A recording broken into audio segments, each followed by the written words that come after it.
So hello guys, তো welcome back to my video. তো আজকে এমনি নর্মাল কিছু নাই, মানে এক্সাইটমেন্টের মতো এমন কিছু নাই। হুম তো আজকে বাড়িতে লোক আসছে।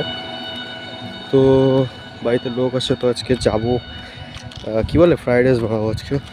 মানে আমি না, মা বানাবে। হুম তোর জন্য যাচ্ছি কিছু জিনিসপত্র নিতে।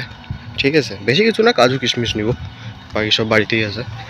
আর আজকে সেই রোদ উঠছে, তো একটা সিম্পল একটা গেঞ্জি পরেই আসি। বাকি টাকার বাজার করছি, বাকি এখন এই কয়টা টাকাই আছে, 70 টাকা না 80 টাকা আছে। তো যাবো এখন, কাজু কিশমিশ নিব। চল। দেখো মাথার উপরে সূর্য আজকে, সেই রোদ। মানে রাত্রেবেলা একদম কাটা কাটা কাটা ঠান্ডা থাকে, কিন্তু দিনের বেলা জ্বালায় দেওয়ার মতন গরম থাকে একদম। মানে এমন একটা ওয়েদার হয়ে গেছে এখন, পরে আবার ঠান্ডা পড়ে যাবে।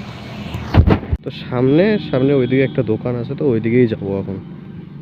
আর সত্যি সেই গরম লাগতেছে, এর জন্য শুধু একটা গেঞ্জিই পরে আসি। তো 2 মাস পরে শেভ করছি, তো কেমন লাগতেছে কমেন্টে বলবা, ঠিক আছে? কারণ কাটি না এমনি, আমি এদিক দিয়ে একটু একটু উঠে গেছে। কেমন লাগতেছে কমেন্ট বলবো আমাকে।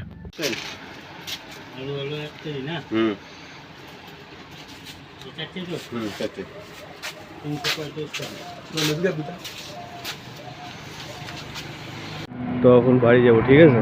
তো এখন বাড়ি যাব, বাড়ি গিয়ে মা বানাবে ফ্রাইড রাইস, আর আমি বসবো নিজের এডিটিংয়ের কাজ কয়েকটা শেষ করব, তারপর নিজের পড়াটাও করব। তো আমি একটা স্প্রাইট নিয়ে নিয়েছি এখানে, এই যে একটা স্প্রাইট আছে, দেখতে পাচ্ছ তুমি? একটা স্প্রাইট নিয়েছি, ওটা এখন খেতে খেতে বাড়ি যাবো এখন। ঠিক আছে, তাড়াতাড়ি খাই না, বাড়ি গিয়ে আবার বোনও নিয়ে নেবে। তো বাড়ি এসে পড়ছি, ঠিক আছে? তো এখন এটা নিব, মাকে যাই দিয়ে দেবো, মা বানাবে।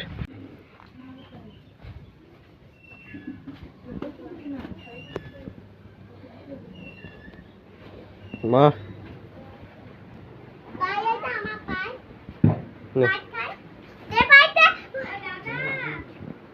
এখানে গরম মশলা, এখানে কিশমিশ, সেই লাগে যখন এগুলো দেখি না, যখন ফ্রাইড রাইস বানাবে খুব ভালো লাগে। ফ্রাইড রাইস খাই আমি 3-4 মাস পরে পরে খাই, কিন্তু আজকে অনেক দিন পর খাচ্ছি। ঠিক আছে, সে কবে, এপ্রিল মাসে খাইছিলাম।